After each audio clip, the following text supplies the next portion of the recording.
Despite the economic boom times, the Roaring Twenties was a period of great tension between Americans. Social, racial, and moral beliefs were constantly being challenged. A fear of communism, socialism, and anarchy, fueled by a distrust of any foreigner, led to one of the most notorious convictions and executions in American history. Two Italian immigrants, shoemaker Nicola Sacco and fishmonger Bartolomeo Vanzetti, were accused of robbing and killing a factory paymaster and a guard. Sacco and Vanzetti admitted to being anarchists, people who want to abolish all forms of government, and to being draft dodgers during World War I. However, both maintained they had not committed the crime. On the basis of circumstantial evidence, Sacco and Vanzetti were convicted and executed. Their guilt or innocence is still debated today. Guilty or not, the case personified the fear Americans had of immigrants. Some paranoid citizens felt immigrants took jobs rightfully belonging to American citizens. Others felt too many immigrants were political radicals.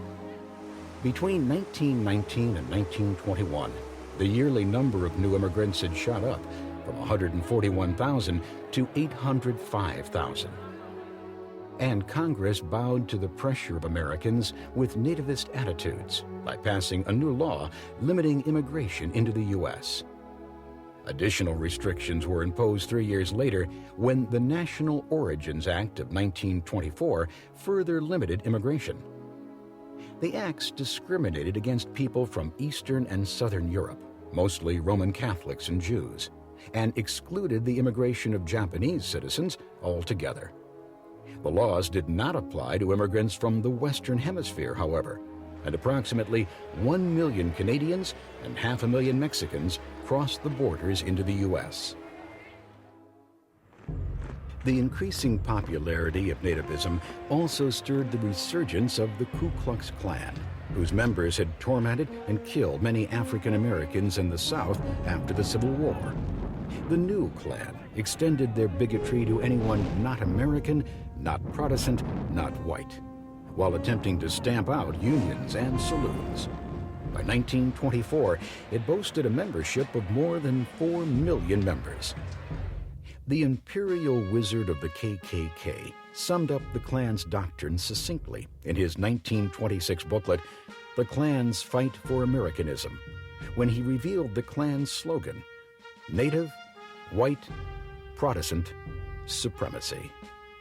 Although the KKK dominated certain state politics at times during the Roaring Twenties, its popularity waned after Indiana Klan chieftain D.C. Steve Stevenson was indicted and jailed for a brutal assault on a female assistant. The resulting scandal and his conviction for second-degree murder signaled the decline of the Klan's political influence, and by the end of the decade, membership had dwindled to only 50,000. While the hateful Ku Klux Klan was growing in popularity, a peaceful separatist movement was gaining a large group of followers, Garveyism. Marcus Garvey, a Jamaican, founded the Universal Negro Improvement Association in 1914. He moved his organization to New York, and by the mid-1920s, there were more than 500,000 members. The association held two central beliefs. The first was that blacks should return to Africa and build a homeland of their own. Garvey had even designed a uniform for himself as the Provisional President of Africa.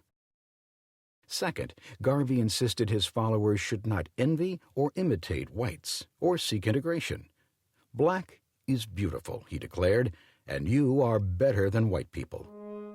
Garvey started a successful newspaper and a steamship company to help raise funds for the cause. But the steamship company, the Black Star, failed. He was convicted of mail fraud and sent to prison. Only a handful of his followers actually returned to Africa, but Marcus Garvey's fundamental belief in the dignity and pride deserved by all African Americans certainly lives on.